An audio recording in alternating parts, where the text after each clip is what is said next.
لاہور میں P T I کے 13 اگست کے جلسے کی تیاری، نیشنل ہاکی اسٹیڈیم کا کروڑوں کا آسٹرو ٹرف جلسے کی نظر۔ تحریک انصاف نے کھیل کے میدان اجاڑنا شروع کر دیے۔ لاہور میں جلسے کے لیے ہاکی اسٹیڈیم کا کروڑوں کا آسٹرو ٹرف اکھاڑا جانے لگا۔ پاکستان ہاکی فیڈریشن نے ملبہ اسپورٹس بورڈ پنجاب پر ڈال دیا۔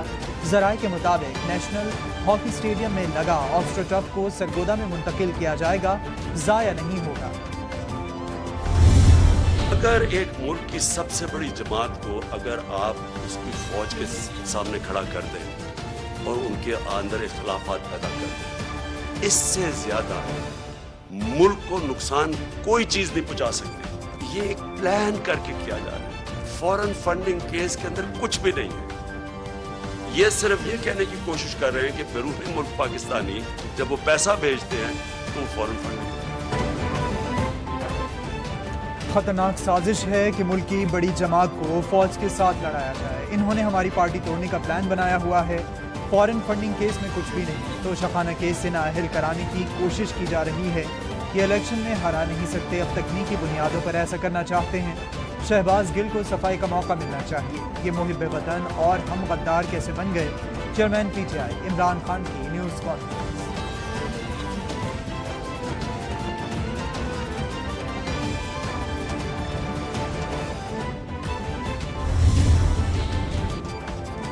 پچھلے 4 مہینوں میں پوری قوم نے دیکھا کہ عمران نیازی نے افواج پاکستان کی قیادت کے خلاف کیسے القابات استعمال کیے۔ ان کے سوشل میڈیا ٹرولز نے افواج کے خلاف نفرت سے بھرپور ٹرینڈ چلائے۔ کیا شہداء کے خاندان یہ سب بھول جائیں گے؟ عمران نیازی خود کو بے وقوف بنا سکتے ہیں، قوم کو نہیں۔ وزیر اعظم شہباز شریف کا ٹویٹ۔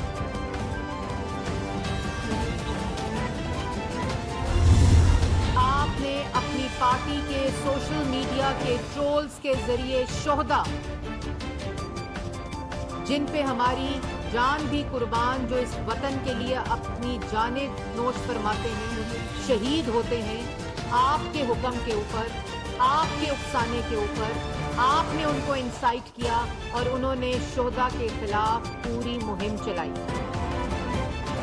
وزیر اطلاعات مریم اورنگزیب کہتی ہیں عمران خان کے اکسانے پر سوشل میڈیا پر مہم چلائی گئی، آپ کے حکم پر شہداء کے خلاف پوری مہم چلی۔ ارسلان کو احکامات بنی گالہ سے آ رہے تھے، آپ کی پوری سیاست فتنہ، نفرت اور جھوٹ پر مبنی ہے۔ عمران خان کے چیف آف سٹاف نے آپ کا دیا اسکرپٹ پڑھا، جو نفرت کے بیج آپ بو رہے ہیں اس کو آپ کاٹ رہے ہیں، آپ کو ملک دشمنی سے پر نکالا۔